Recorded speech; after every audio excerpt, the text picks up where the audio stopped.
नमस्कार दोस्तों, जय जगन्नाथ। कैसे हो आप सब? आई होप आप सभी बढ़िया होंगे। मैं हूं डीआरएम इसका सिलसिले पे आप सभी का स्वागत करता हूं। दोस्तों, आज मैं आप सभी को बताने वाला हूं पे मैट्रिक्स के बारे में और 7th पे 8 पे कमीशन में डिफरेंस क्या है। 8 पे कमीशन आएगा या नहीं आएगा, अगर डीए के हिसाब से 8 पे कमीशन कितना आपको बेनिफिट देगा, सरकार ने इसका अनाउंस कब किएंगे या नहीं, उसी उसके माध्यम से हम इसी वीडियो में सब कुछ जानेंगे। दोस्तों, अगर जानने से पहले आप वीडियो को लास्ट तक देखिए। अगर जिसने अभी तक हमारे चैनल को सब्सक्राइब नहीं किया हो, जाके सब्सक्राइब कर लो, लाइक शेयर करके नोटिफिकेशन को ऑन कर लो। जैसे मैं कुछ अच्छा सा टॉपिक लेके आऊँगा, आप सभी को पता चल जाएगा। The basic pay on the date of implementation 1 January 2016 is multiplied by 15 factor of 2.57 round off 7th pay commission.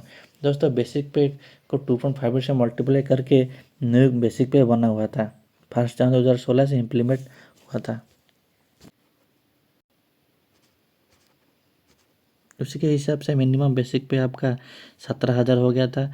2016 में 18,000 हुआ, तो 2.57 का मल्टीपल करके आपका जो मिनिमम बेसिक पे आपका 18,000 हो गया था। और उसी हिसाब से हम जो 7 पे कमीशन 2.5 से मल्टीप्लाई हो के मिनिमम जो बेसिक पे 18,000 हो गया था। और गवर्नमेंट एम्प्लॉय को न्यू बेसिक पे देखने को मिली। दोस्तों, एक एक 1 जनवरी 2016 में इम्प्लीमेंट हो गया था। 2.5 का मल्टीप्लाई होकर आपका न्यू बेसिक पे दिखने को मिल गया था। ठीक है। उसके बाद दोस्तों, उसी हिसाब से का जो मिनिमम 18,000 सैलरी 18,000 के बात करते हैं। आओ इससे हम पे मैट्रिक्स चार्ट से दिखते हैं। सेंट्रल गवर्नमेंट का सबसे छोटा जो लेवल 1 है, उसी के हिसाब से मिनिमम आपका जो बेसिक पे 18,000 है।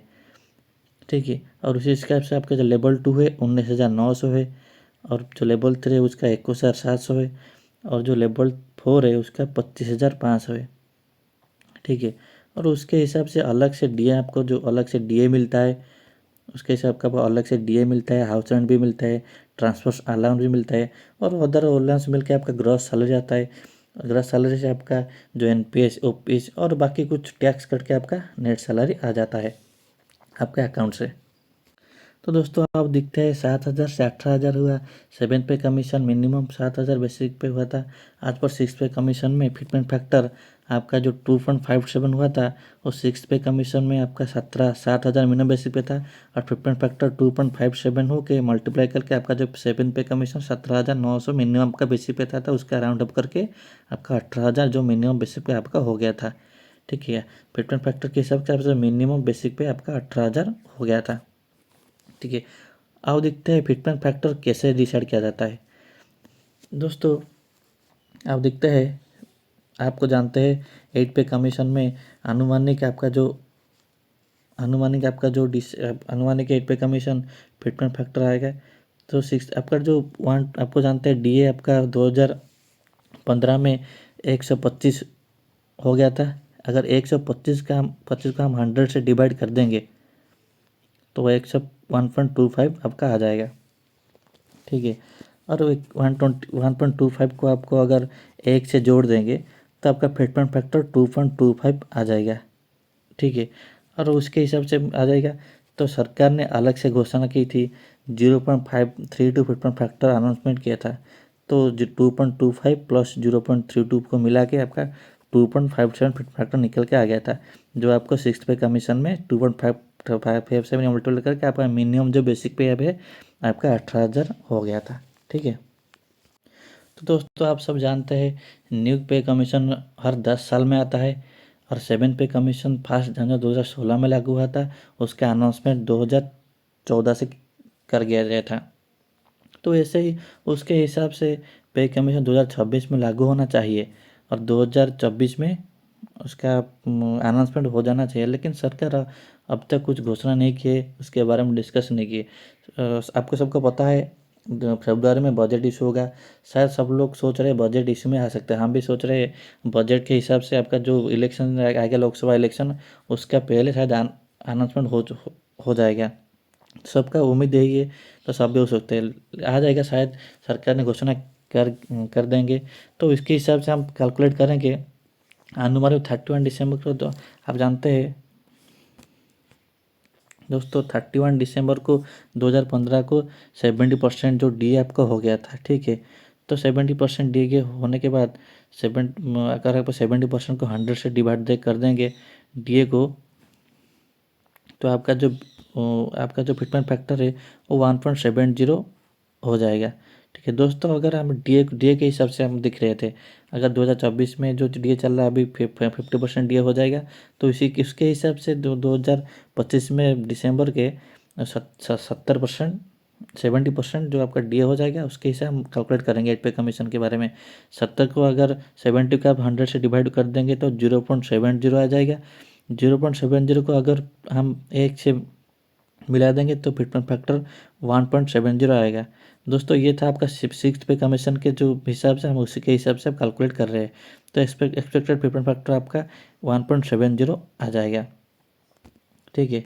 तो आगे जो आपको जो मिनिमम जो बेसिक सैलरी आपका 7th पे कमीशन है, तो उसका जो 18,000 चल रहा है, तो एक्सपेक्टेड अगर डी ए अनुमानिक 1.70 मान लेते हैं और 18,000 को हम 1.70 से मल्टीप्लाई कर देंगे, तो आपका जो न्यू बेसिक पे आपका जो लेवल 1 है, तो मिनिमम बेसिक पे आपका 30,600 आ जाएगा दोस्तों। अगर और डी ए के हिसाब से हम कैलकुलेट करेंगे तो आपका अगर मिनिमम बेसिक पे आपका जो अगर वेट पे कमीशन आएगा तो आपका 30,600 मिनिमम जो बेसिक पे आपका हो जाएगा।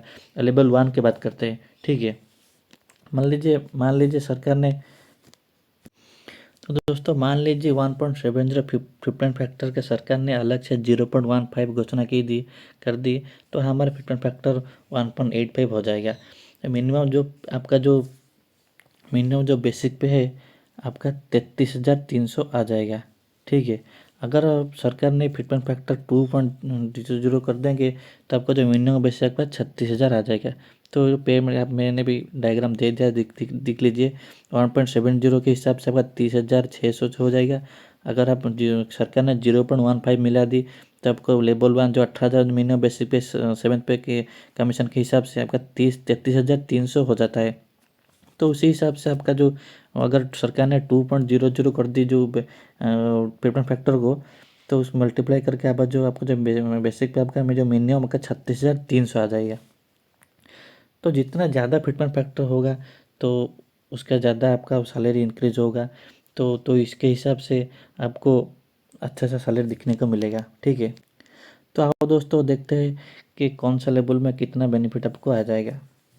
ये दोस्तों लेवल 1 में जो मिनिमम बेसिक पे आपका 18,000 चल रहा है, उसका अगर 1.70 फिटमेंट फैक्टर हो जाएगा तो आपका जो मल्टीप्लाई कर देंगे तक आपका मिनिमम जो बेसिक पे 30,600 आ जाएगा।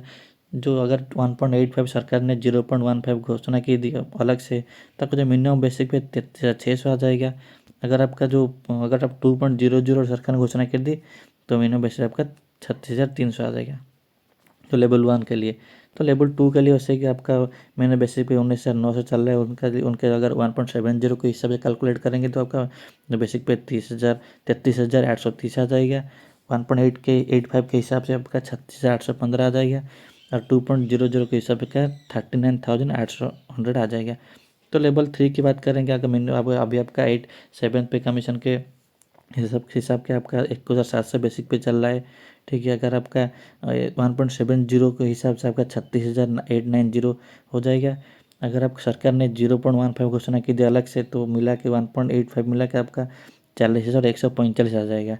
तो फिटमेंट फैक्टर आपका जो अगर 2.00 सरकार घोषणा की दी तो 43,400 आपका आ जाएगा। तो इसी हिसाब से लेवल 4 में भी डायग्राम दिया 25,500, मतलब 1.70 हिसाब से 43,350 और 1.85 के हिसाब से 47,175, 2.00 के हिसाब से 51,000 आ जाएगा।